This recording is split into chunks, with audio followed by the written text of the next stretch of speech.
네, 목요일에 마련하는 신기한 법률 사전 신유진 변호사와 함께합니다. 어서 오세요. 네, 안녕하세요. 네, 오늘 뭔가 좀 이상하지 않습니까? 네. 카메라가 네. 여러 대 있네요. 네. 네, 오늘은 1, 2부에 이어서요. 여러분들 3, 4부에서도 보이는 라디오로 진행 중입니다. 신 변호사님 카메라 보고 손 한 번만 흔들어 주시고요. 네. 네, 어색하게 손을 흔들어 주셨고요. 여러분들 지금 유튜브에 들어오셔서 세계는 그리고 우리는 검색하시면 저희들 볼 수 있습니다. 본격적인 얘기 시작하기 전에요. 오늘 그 실검에 또 한참 오르고 내렸던 게 여배우의 데이트 폭력 사건 그 판결이 화제였습니다. 네. 남자친구를 폭행하고 비방하는 글을 퍼뜨린 혐의를 받은 모 여배우가 1심에서 징역 8개월, 집행유예 2년을 선고받은 건데요. 판결문에 눈에 띄는 표현이 하나 있었어요. 최근 이런 범죄 내용이 오히려 점점 흉악해지는 것은 초기에 사법적인 개입을 자제한 것이 원인일 가능성이 크다 이렇게 얘기를 했는데 그동안 사실 뭐 데이트 폭력 당해도 특히 이제 여성들 같은 경우는 뭐 굉장히 사건들이 많았잖아요. 남자친구로부터 폭행당하고 그 반대의 경우도 지금 같은 경우 있는 것이고 그런데 법원에서는 처벌이 너무 약하다 이런 지적들이 있었어요. 네. 지금 이 판결문에 이런 표현을 보면은 이 데이트 폭력에 대해서 조금 사법적인 판단이 달라지고 있다고 봐도 될까요? 어떻습니까? 일단 이거 판결문 하나로 그렇게 볼 수는 없는데 이 사건의 특수성을 좀 살펴봐야 돼요. 이 사건이 여배우는 한 30대였고 그 남자친구가 20대였어요. 연상연하 커플이었는데 근데 이제 헤어지자고 하니까 수차례 폭행하고 그리고 집에 찾아갔고 근데 이런 거를 가지고 판결 받은 건 아니고요. 그 자동차로 가지고 협박 이제 위협을 하고 그리고 자동차 보닛에 남자친구가 올라갔는데 그대로 출발을 시키는 경우 이렇게 해서 특수 폭행이 된 거거든요. 그리고 이제 명예훼손은 뭐 그냥 단순히 몇 명한테 뭐 헤어진 남자친구 험담을 하는 게 아니라 그 남자친구의 지인 80여 명을 카톡방에 초대해서 거기서 이제 얘기를 하는 거죠. 그러니까 이게 좀 사생활 수단이 폭로 수단이 그냥 일반적인 그냥 뭐 때리고 뭐 집에 찾아가고 뭐 이런 정도가 아니라 조금 자동차를 사용한 그런 것들에 대해서 법원이 주목을 했는데 무엇보다 이 여배우가 저는 누군지 모르지만 과거에도 남자친구에게 이런 폭행을 행사해서 사실은 벌금형을 받은 전과가 있는 거예요. 다른 남자친구한테도? 네, 그 전에 다른 남자친구 이런 전과가 있었던 거예요. 그러니까 만약에 이 전번에 조금 엄하게 판단을 했으면은 이런 일이 재발하지 않았을 텐데 재발을 했다는 거는 이 여자분이 여배우가 전혀 반성을 하지 않았다라는 측면에서 초기에 진압하지 않았다라는 점을 법원에서 판단을 한 거고요. 이거를 막 모든 사건으로 확대하기는 조금 어렵고 이 사건의 특수성이 좀 있어요. 이 사건의 특수성이 정말 있네요. 저도 기사 보니까 재판부가 또 이런 얘기를 했군요. 피고인은 피해자를 포함한 교제 남성들에 대한 데이트 폭력으로 여러 번 벌금형을 받았고 점점 그 내용이 중해지고 있다. 그러니까 자동차까지 등장했으니까 좀 심각하긴 하네요. 알겠습니다. 우리 본격적인 얘기를 한번 해보죠. 정경심 교수 구속 피해갈 수 없는 주제이기도 합니다. 지금 재판부가 구속영장을 발부하면서 증거인멸 염려가 있다 이런 표현을 썼어요. 지금 정경심 교수 사건 같은 경우는 증거인멸 어떤 것을 지금 우려하고 있는 걸까요? 재판부에서는? 근데 이게 이제 뭐 범죄 혐의가 상당 부분 소명되었다라고 했는데 이 소명에 쓰여진 증거가 제가 봤을 때는 대부분이 공범이라고 지목된 또는 참고인이라고 지목된 사람들의 진술 증거였을 거라고 보여지거든요. 왜냐하면 뭐 이제 더 이상의 증거 인멸이라는 거는 불가능해요. 왜냐하면 70여 군데의 압수수색을 전 방위적으로 했고 추가적으로 어떤 증거가 있을 것이다라고 보기는 어려워요.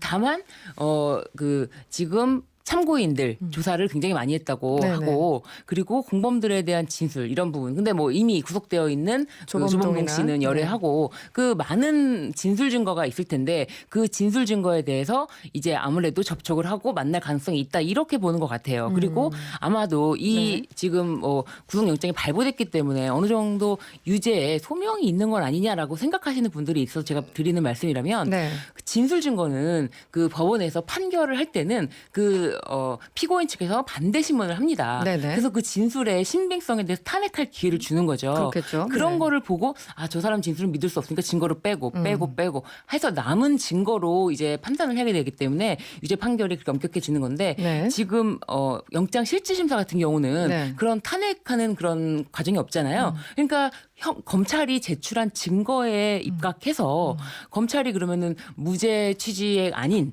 그 유죄 취지로 진술한 뭐 진술 증거들 예를 들면 그런 것만 이제 제출했다면은 탄핵되지 않은 그 진술 증거에 기초해서 이게 발부가 됐다라고 보여져요. 이제 영장 실질 심사는 조금 네. 전에 출연했던 조수원 기자가 지적했듯이 그 미니 재판과 같은 그렇죠. 건데 사실 1심, 2심으로 가면은 네. 이 증거를 이것을 인용을 할 것인지 말 것인지 증거로서 능력이 있는지 없는지를 네. 다 따지는데 지금 실질 심사 같은 경우는 그럴 여유가 없으니까 그런 네. 걸 다 보지 않는다고 설명을 그 하던데요. 무엇보다 네네. 이 진술 증거를 네. 탄핵할 수 있는 그 절차가 없거든요. 네네. 그러니까 진술 증거 같은 경우는 누구누구의 진술 증거, 그러니까 딱 진술 조서가 쫙 이렇게 제출이 되면은 네. 그 피고인 측에서는 그거에 대해서 증거 부동의를 하면은 네. 그건 증거로 아예 쓸 수가 없어요. 진술 증거는. 그러면은 증인으로 불러서 법정에서 직접 불러서 네, 증언을 가지고 직접 증거로 쓰는 거거든요. 네네. 근데 그때는 이제 피고인이 반대신문을 하니까 저건 거짓말이다라고 네네. 피고인 알잖아요. 네, 그렇죠. 아는 네. 사실에 대해서 충분히 반대신문을 통해서 그 진술을 신빙성을 이제 탄핵한다라고 하는데 깎는 거죠. 네네. 믿을 수 없는 증거를 만들어 버리는 거죠. 네. 그렇게 만들어서 법관 앞에서 그거를 명백하게 진술 탄핵할 수 있는 기회를 준다. 근데 실질 심사는 아예 뭐 진술 증거에 대해서 그냥 전부 다 뭐 확인하게 되니까 네네. 진술 증거만 가지고는 뭐 유죄의 심정이 들 수도 있고 안 들 수도 있고 이런 거죠.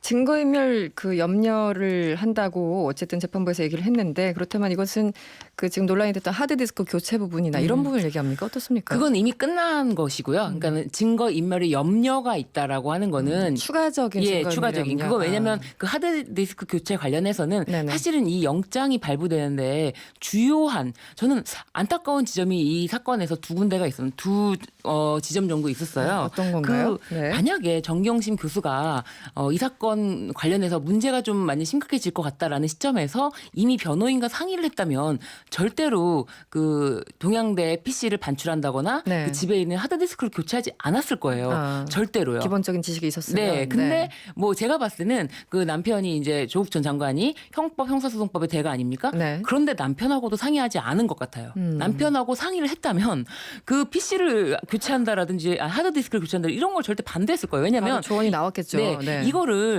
교체했다는 거는 너무나 알 수밖에 없는 거고 검찰이 근데 그런 것에 대해서 나중에 그 핑계를 대기가 어렵다는 거예요. 변명을 할 수 있는 사유가 어렵다는 거예요. 법원과 네. 검찰에서는 네. 나중에 무죄가 되면은 모든 게 무죄가 되면은 어차피 형사처벌 대상이 되는 증거 자체가 되지 않기 때문에 네네. 그건 아무런 문제가 되지 않습니다. 일단 교체한 거는 그렇죠. 어쨌든 근데 그건 아무런 실수다. 문제가 되지 않는다라고 하는 거는 그 일반인의 관점이고 네. 법조인이라면은 그런 건 안 된다 하지 말아라 일단 냅둬라 내가 뭐 그거에 대해서 다시 복사하고 싶더라도 그건 일단 냅둬라라고 조언을 들었을 텐데 네. 아무 조언이 없이 이루어진 것으로 보인다. 이루어졌다. 네. 그건 확실해요. 조언을 받았다면 그렇게 하지 않았어요. 두 번째는요. 네. 아쉬웠던 게 두 가지가 있다고 하셨는데. 한 가지는 검찰에서 네. 조사 도중에 건강상의 이유로 그 피신 주소에 날인을 하지 않고 네. 귀가를 했어요. 네네. 근데 이게 건강상의 이유로 귀가를 할 정도였다면 이게 진짜 뭐 예를 들면 뭐 간질이라든지 기절을 해서 일어나지 못할 정도 그 정도 사유였으면은 뭐 납득할 수 있는데 네. 검찰에서는 아직 이게 제가 봤을 때는 수사가 종결되지 않았거든요. 그래서 네. 모든 혐의 사실에 대해서 영장 청구를 한 게 아니에요. 네네. 그 예를 들면은 뭐 조범동 씨가 인정한 그 횡령 부분에 대해서 다시 전달했다라는 그런 부분은 영장에 기대되지 않았거든요. 네네. 그런 부분은 영장에 넣지 않았다는 거는 아직 조사가 다 끝나지 않은 상태인데 검찰에서는 감히 검찰 조사를 우습게 알고 건강상의 이유로 집에 돌아가 놓고 나중에 제출한 진단서가 검찰을 못 믿는다는 취지로 뭐 이렇게 병원이라든지 이런 거를 뭐 가렸다. 이게 네. 굉장히 검찰에게 괘씸죄가 걸렸고 법원에서도 그렇게 왜 갔을까 하는 생각 때문에 네네. 좀 영장 발부가 좀 손쉽게 이루어지지 않았나 싶어요. 그런 부분도 네, 좀 아쉬워요. 저는 이 점이 보시는군요. 진짜 이 지점에서 굉장히 아쉬움이 있는데 이런 지점에서 그 정경심 교수가 그 변호인의 말을 만약에 듣는 고분고분 변호인이 하지 말라서 하지 않으시는 성격이라든지 뭐 그러면은 네. 아마 가지 않았을 것이다 그런 생각도 들어요. 일각에서는 그 변호인 측에서 전략을 좀 잘못 짠 것이 아닌가라는 지적을 하는데 또 한편에서는 정경심 교수의 주장이 맞다면 구속을 피하기 위해서 없는 죄를 인정하는 것도 이상한 거 아니냐. 그래서 그러니까 이게 굉장히 엇갈리는 변호인의 어떤 전략에 대해서 엇갈리는 지적들이 나오는데 변호사님 보시기는 어땠습니까? 그러니까 이게 제가 만약에 이 분의 만약 변호인이라면은 네. 단호하게 네. 하지 마시라. 집에 지금 너무 안 좋으셔도 참았다가 여기서 이제 가지 마시라. 아무리 내가 그래도 왜냐하면 피신 조서에 날인을 하지 않고 갔다는 거는 검찰에게 굳이 그렇게 내가 떳떳한데 그렇게 그런 모습 보일 필요가 없거든요. 그래서 단호하게 그런 말씀을 하셨으면 좋겠는데 되게 옆에서 보기에 저는 그 변호인들이 왜 아무 말도 못했을 것이라는 걸 알겠어요. 왜냐하면 내 피고인, 내 의뢰인이 너무 지금 안 된 거죠. 마음 심정적으로 이 사람 정말 아무런 잘못도 없이 이게 지금 무슨 일인가 무슨 네. 이런 험한 일을 당하고 있나라는 진짜 그 마음이 너무 절절하게 옆에서 느껴지다 보니까 네. 건강 저렇게 안 좋으신 분이 저렇게 오랫동안 앉아 계시다니 정말 그런 조언조차도 제대로 하지 못했을 것이다. 그런 이해는 됩니다. 저도. 근데 그 조사 받고 중간에 이제 몸 상태가 안 좋아서 이제 병원이나 쥐고 네. 귀가한 다음에 네. 다시 다음 날 검찰에 가서 그렇죠. 또 조서를 살피고 네네. 이런 과정들이 있었기 때문에 네. 그거 자체도 검사들 입장에서는 굉장히 뭐 괘씸죄가 되는 겁니까? 검찰에서는 일단은 간 다음에 집에 도착할 때쯤 돼서 이제 발표를 했어요. 갔다. 네네, 얘기 돌아갔다라고 다 했죠. 발표를 했으니까 그것만으로도 이제 또 기자들은 쭉 집에 가서 들어왔나 기다리고 있고 막 이런 어떤 그런 게 미묘한 신경전이죠. 신경전을 했으니까 검찰에서 아직 수사가 다 완료되지 않은 상태에서 저는 영장을 친 거라고 봐요. 알겠습니다. 이런 질문이 있습니다. 4640번님. 구속 적부심으로 갈까요? 과거에 이런 경우 있었죠. 구속 적부심이라는 거는 구속 자체가 부당하다. 네네. 그렇기 때문에 이거를 제대로 심사를 받는 기회인데 사실은 영장 실질 심사가 2007년도 이제 형사소송법 개정으로 확실하게 들어오기 전에는 네네. 구속 적부심을 많이 했어요. 네네. 근데 그 이후에는 영장 실질 심사 바로 해서 영장 전담 판사가 판단한 사실을 곧바로 구속 적부심으로 다시 뒤집는 게 네. 법원의 판단을 곧바로 뒤집어달라고 하는 거기 때문에 스스로 같은 조직 내 그 논리를 뒤집는 거잖아요. 그래서 네네. 이런 거를 잘 쉽게 바로 청구하지는 않고 있어요. 네. 근데 예전에 그 전 정권에서 굉장히 고위직에 계셨던 분이 네. 뭐 수일 만에 나온 그 경우를 봤기 때문에 네. 굉장히 그 당시 이례적이다라는 네. 표현이 있었죠. 그래서 네. 혹시 또 이런 경우는 어떨까? 조국 전 장관 수사는 어떻게 보십니까? 근데 이제 지금 검찰이 하는 말이 지금 많은 뭐 4가지 경우가 조국 전 장관이 알고 있거나 관여했을 것이다라고 네네. 하는데 이게 참 허위 뭐 인턴 증명서 발급이라든지 그런 부분에 대해서 당연히 조국 관여했을 교수로 것이다. 알고 있을 것이다. 네, 네. 그리고 관여했을 것이다.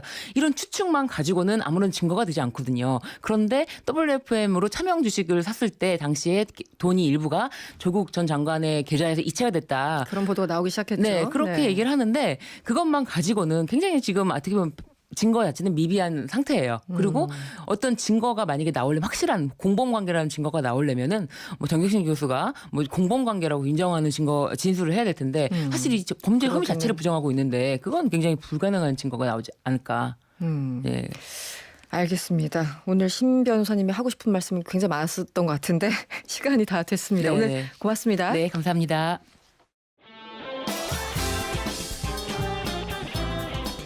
여러분의 퇴근길을 꽉 채워드립니다.